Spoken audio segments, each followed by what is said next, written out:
Oke. Halo, apakah suara Ibu masih bisa didengar? Bisa, bisa Bu. Makasih. Oke. Eh, Pemaparan materi yang pertama adalah mengenai tata krama dan sopan santun yang akan disampaikan oleh Dr. Andes Sengkur Kurniadi.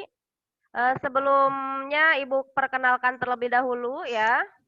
Beliau lahir di Tasikmalaya, mulai mengajar di SMP Negeri 1 Pabuaran sejak tahun 1997. Saat ini beliau menjadi Wakasek bidang kesiswaan dan mengajar bahasa Indonesia di kelas 7. Untuk itu kepada Bapak Dr. Andes Sengkur Kurniadi kami persilakan.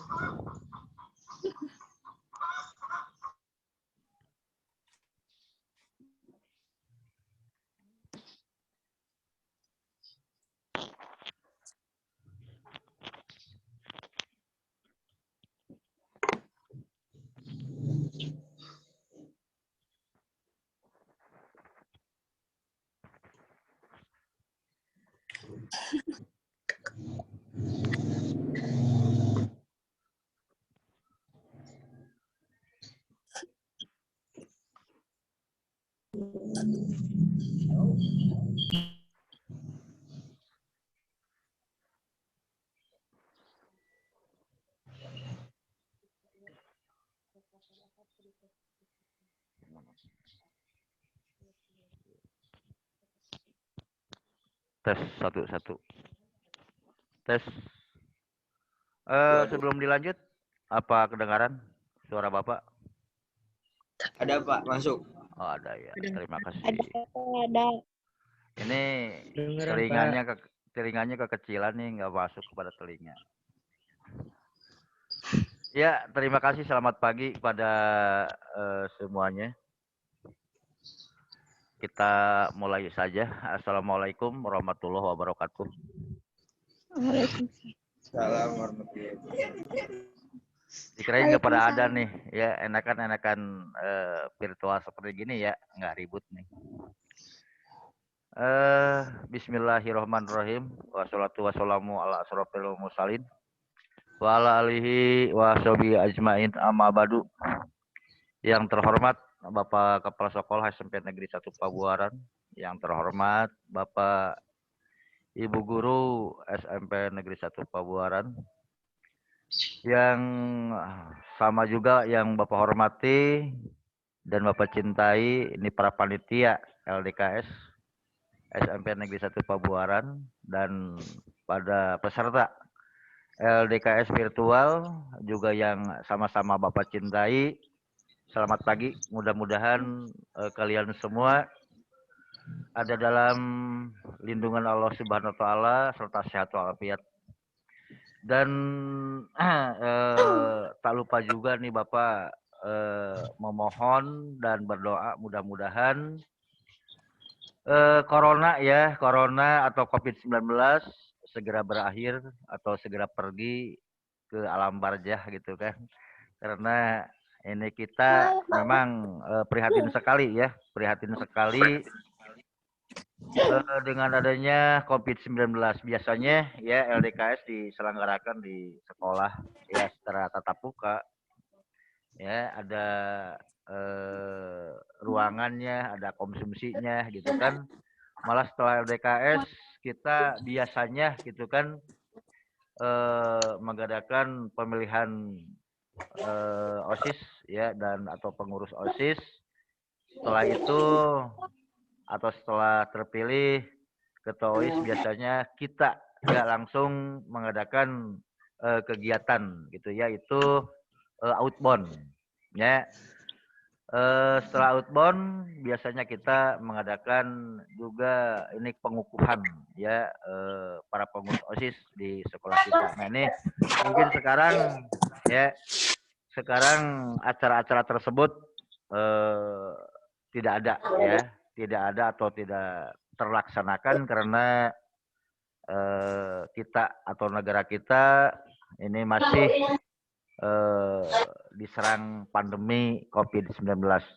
Itu kita berdoa ya, mudah-mudahan COVID-19 segera tiada di negeri kita.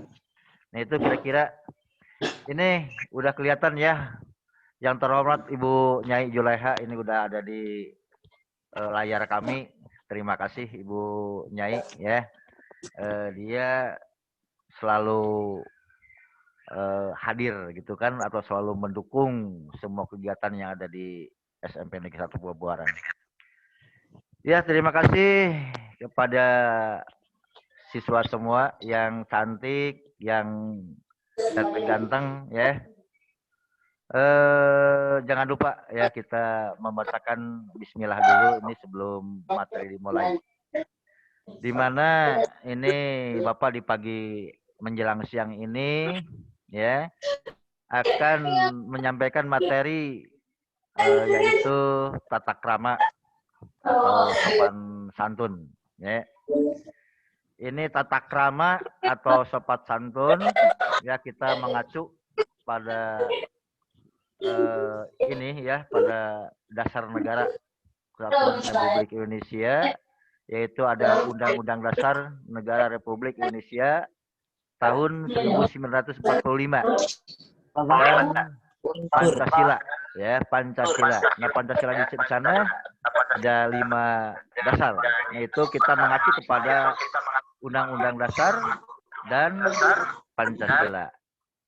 Nah, cuman ya di negara kita juga ini mengenai tata krama dan sopan santun mungkin ya, bukan mungkin lagi, ada yang tersurat dan ada yang tersirat. Nah, ini kebanyakan yang tersirat ya dibanding dengan yang tersurat, apalagi dalam kehidupan kita sehari-hari.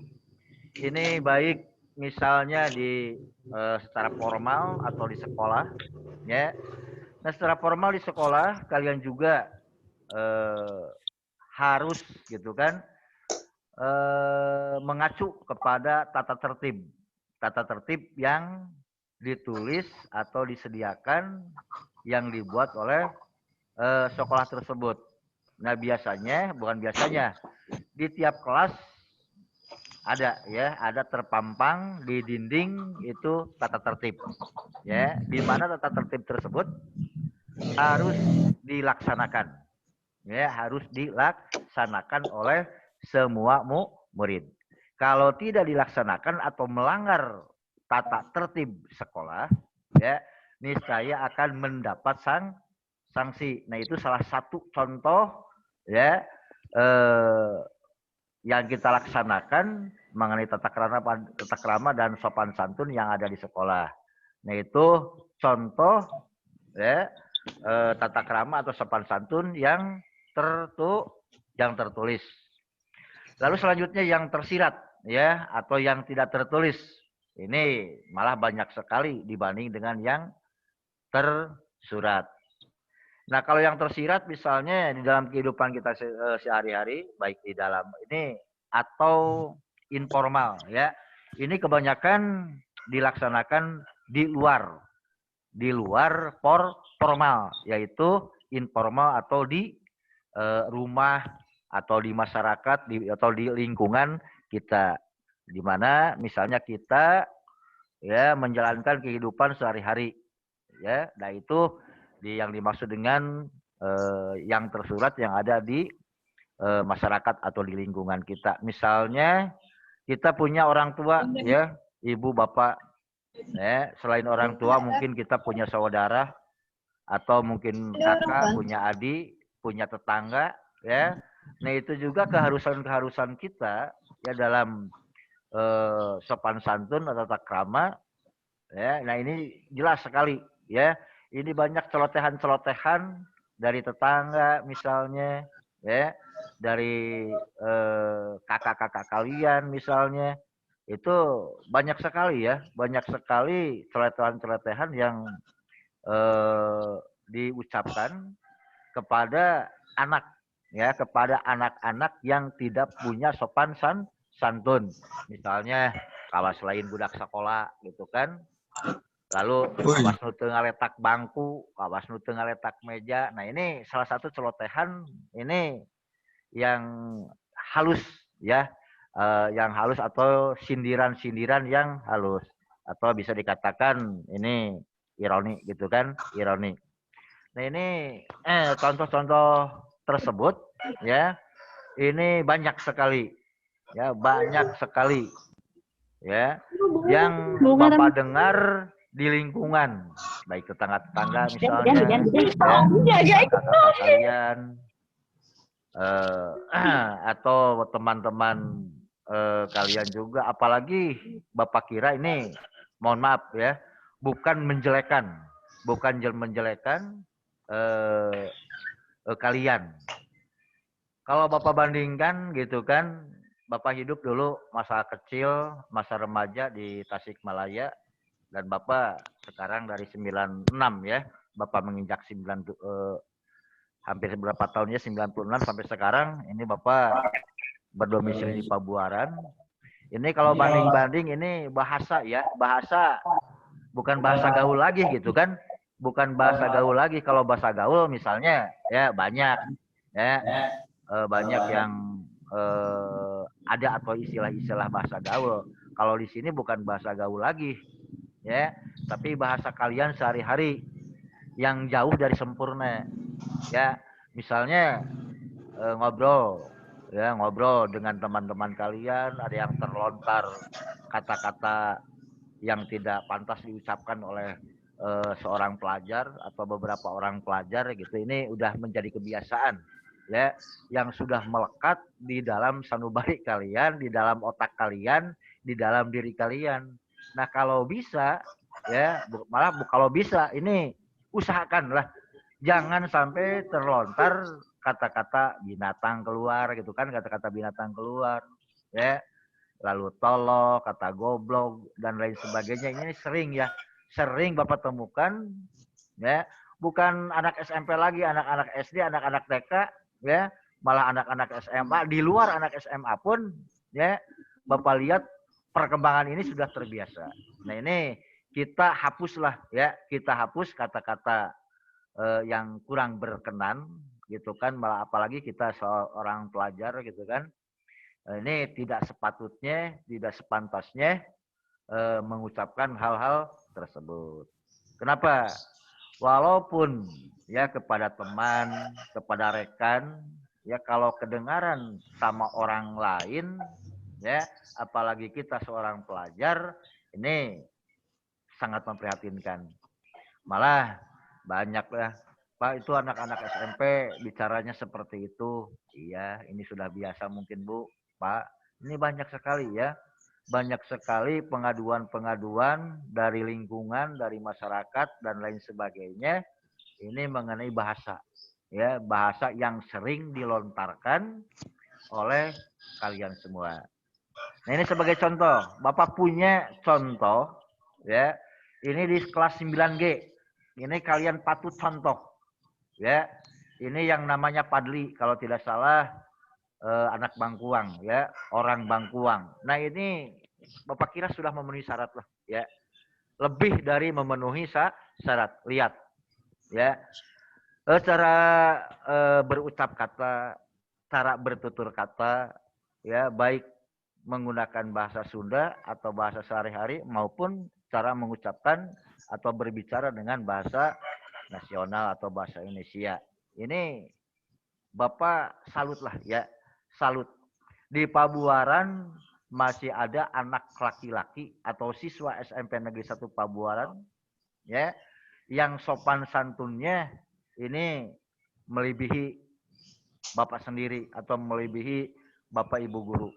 Ini Bapak baru ya, Bapak baru menemukan seorang siswa yang patut, yang pantas dicontoh oleh, bukan oleh kalian saja, Bapak juga ya mencontoh, sedikit-sedikit mencontoh ya, itu anak yang bernama Padli dari kelas 9G kalau tidak salah, berasal dari Bangkuang. Kalau tidak salah itu anaknya Bapak Ustadz Hanapi. Nah ini salah satu contoh ya yang boleh kalian bandingkan ya antara Padli dengan rekan yang lain. Itu bukan hanya ucapan ya, bukan hanya ucapan tapi bahasa tubuhnya juga ya, bahasa tubuhnya juga ini bisa berbicara gitu kan. Kalau kita bicara bahasa Sunda ini ada yang dikatakan rengkuh badannya, loyop bahasanya. Nah ini sangatlah ya, Bapak sangat bangga dengan anak tersebut. Kalau tidak percaya silakan tanya Bapak Ibu guru yang lain ya. Mungkin sependapat dengan Bapak kepada anak tersebut atau seorang padli. Nah itu salah satu contoh dalam penerapan ya dalam kehidupan sehari-hari ya, baik dengan teman, dengan rekan ya, itu yang seharusnya kalian turuti. Nah malah bukan hanya dengan teman saja, kalau kita karena kita hidup ya di Provinsi Jawa Barat, tepatnya di Kabupaten Subang, ini mungkin termasuk ya suku Sunda. Kalau suku Sunda ini sudah terkenal. Suku Sunda itu sudah terkenal dengan kesopanannya, ya, dengan keramahannya. Kalau ramah pasti sopan, ya. Kalau ramah pasti orangnya sopan. Kalau orangnya ramah pasti orangnya sopan. Nah ini keramahan dan kesopanannya ini sudah tenar ya, bukan hanya di nasional saja. Bahwa suku Sunda itu terkenal keramahannya dan kesopanannya ini sudah mendunia, ya, sudah terkenal ke mancanegara. Nah ini disayangkan kalau perkembangan bahasa Sunda sebagai bahasa sehari-hari yang kita pakai, ya, ini sepatutnya ini jangan sampai ada sentilan-sentilan dari orang luar atau khususnya orang mancanegara yang dapat menilai kita sekarang berubah drastis. Ya, ini perubahan yang sangat drastis. Nah, ini sangat memprihatinkan buat kita semua. Ya. Lalu sopan santun di sini selain kepada rekan, utama kepada orang tua, ya, kepada orang tua.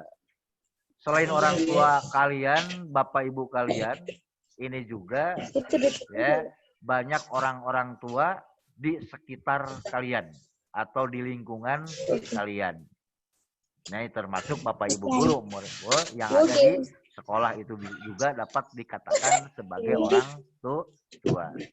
Ini bahasa ya, bahasa yang kalian gunakan karena di dalam bahasa Sunda ada undak-usuk bahasa ya, ada penerapan bahasa. Ini sebetulnya bahasa Sunda itu sangat sulit ya dibanding dengan bahasa Indonesia karena bahasa itu terbagi dari beberapa bagian. Bahasa atau ucapan bahasa untuk orang tua harus bagaimana?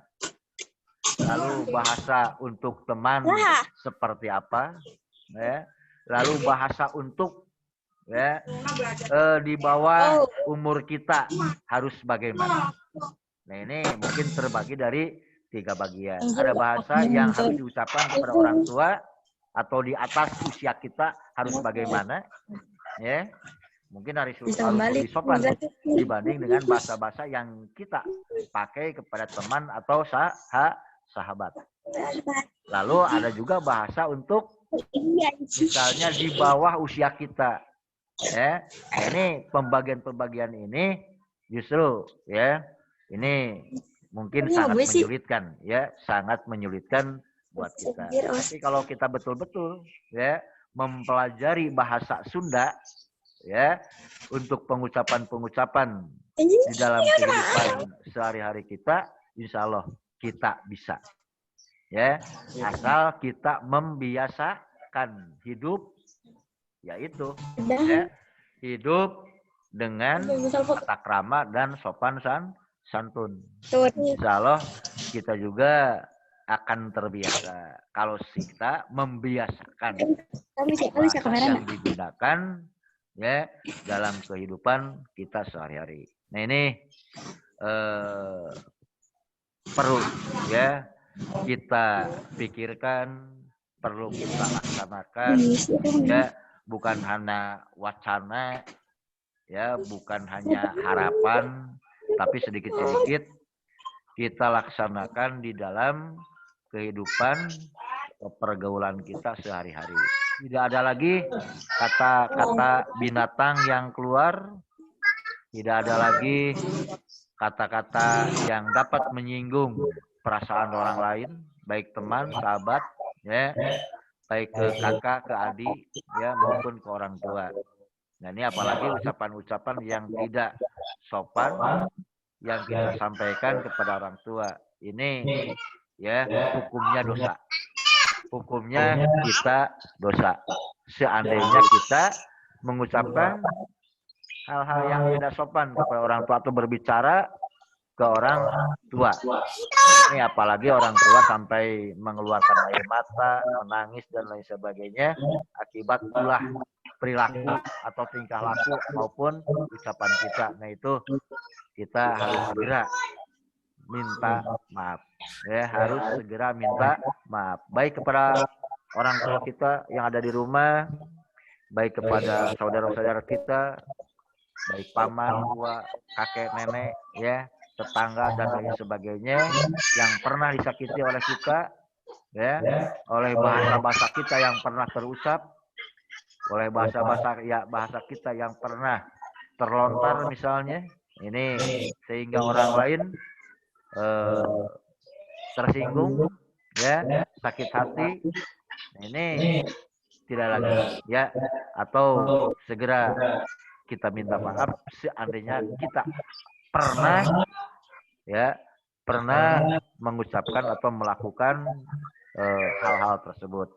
Apalagi kita sebagai seorang pelajar, ya, sebagai seorang siswa, ini tidak pantasnya atau tidak sepatutnya berperilaku ya yang kurang baik atau berucap kata, bertutur kata tidak sopan. Ini banyak kita lakukan mungkin di kegiatan atau kehidupan kita sehari-hari. Mudah-mudahan mulai dari detik ini, ya, mulai dari jam ini, mulai dari hari ini, kita tidak lagi, ya, kita tidak lagi mengucapkan hal-hal yang kurang berkenan di hati mereka di luar diri kita atau di luar baik ke keluarga kita atau di luar keluarga kita. Nih, sebentar. Waktunya berapa menit? Udah. Ya. Aduh. Ini siang sekali ya. Malah Bapak masih banyak yang perlu disampaikan. Kita buka sesi tanya jawab saja. Barangkali ada yang bertanya mengenai materi tentang tata krama dan. Ya. Oke. Kita bagi dari 3 termen aja, Bu. 3 termen, silakan pertanyaan pertama. Oke, boleh. Barangkali ada yang perwakilan dari panitia juga. Panitia barangkali ada yang mau bertanya atau dari peserta ya. Silakan. Dari peserta LDKS yang mau bertanya. Silakan. Adakah yang mau bertanya? Peserta LDKS. Halo. Ada yang mau bertanya? Itu moderator tuh udah nanya-nanya kalian, silakan.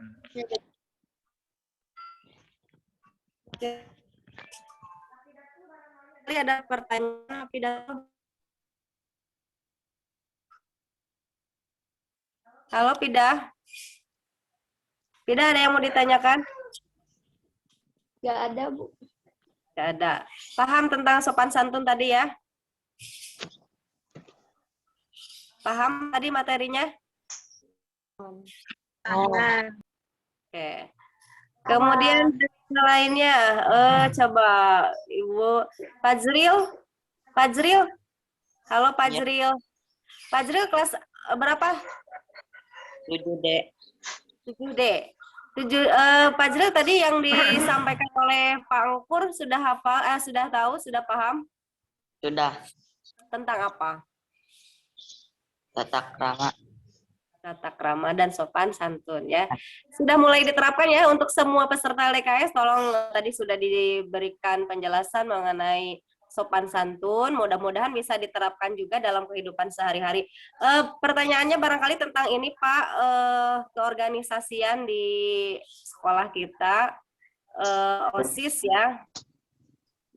OSIS ini masa jabatannya berapa tahun Pak?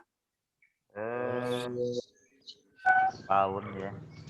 1 tahun biasanya 1 tahun. Tapi untuk pengecualian mungkin ya untuk tahun yang sekarang ini lebih dari 1 tahun karena masa pandemi ini ya.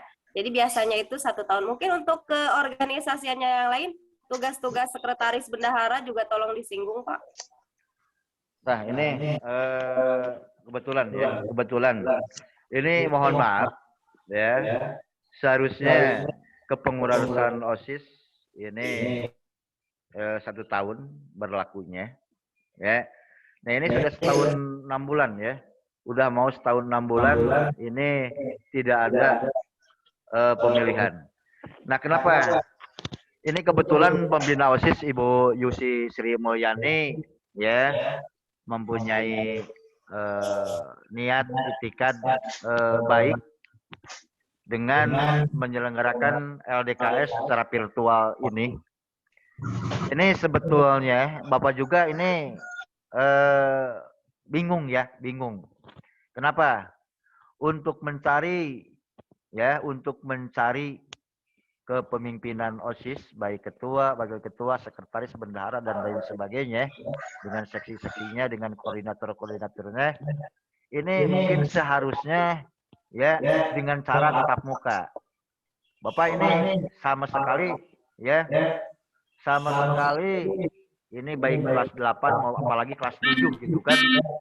Ini udah hampir setahun kita ini tidak bisa tatap muka, sehingga Bapak tidak bisa menilai atau menjagokan seorang siswa maupun siswi ya untuk menjadi ketua, untuk menjadi wakil ketua, untuk seorang sekretaris dan seorang bendahara. Kenapa? Ya karena kita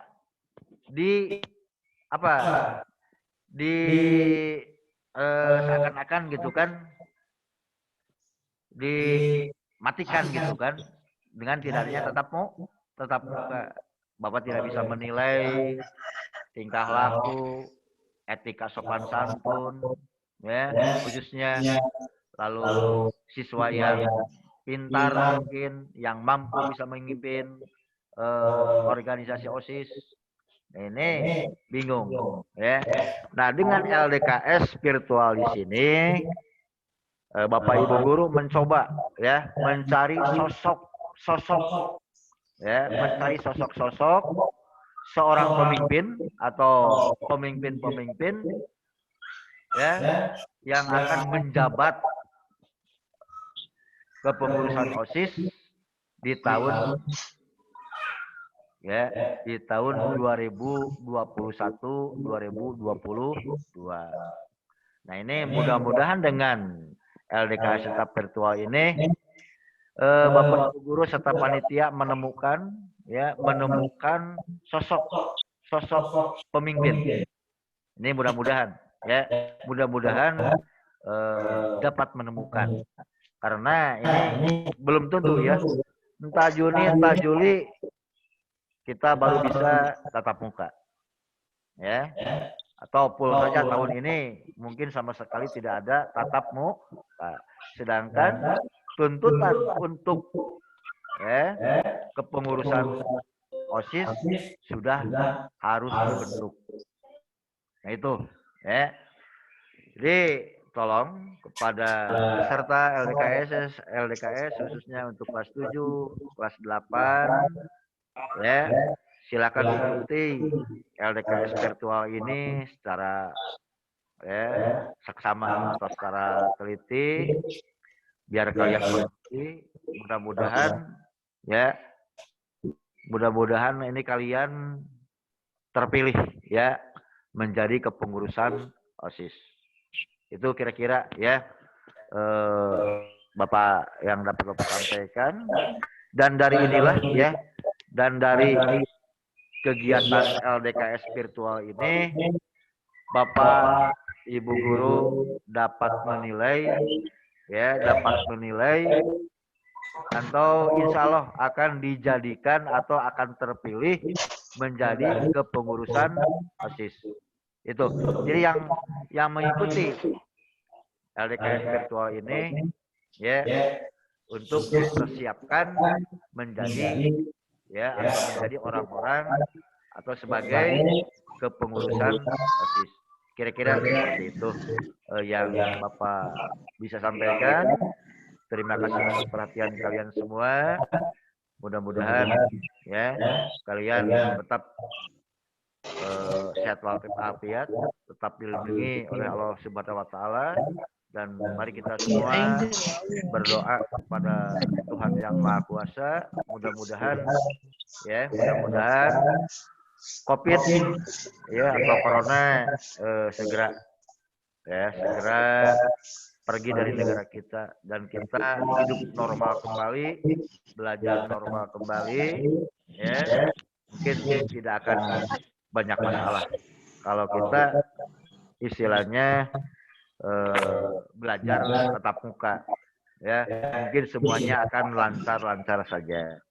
Ini kasihan kepengurusan OSIS yang di bawah pimpinan Intan Junia, ini kasihan melebihi batas waktu, Ini melebihi batas waktu. Sabar ya buat Intan dan reng-rengannya. Kalian tetap eksis, di dalam pengurus OSIS. Terima kasih atas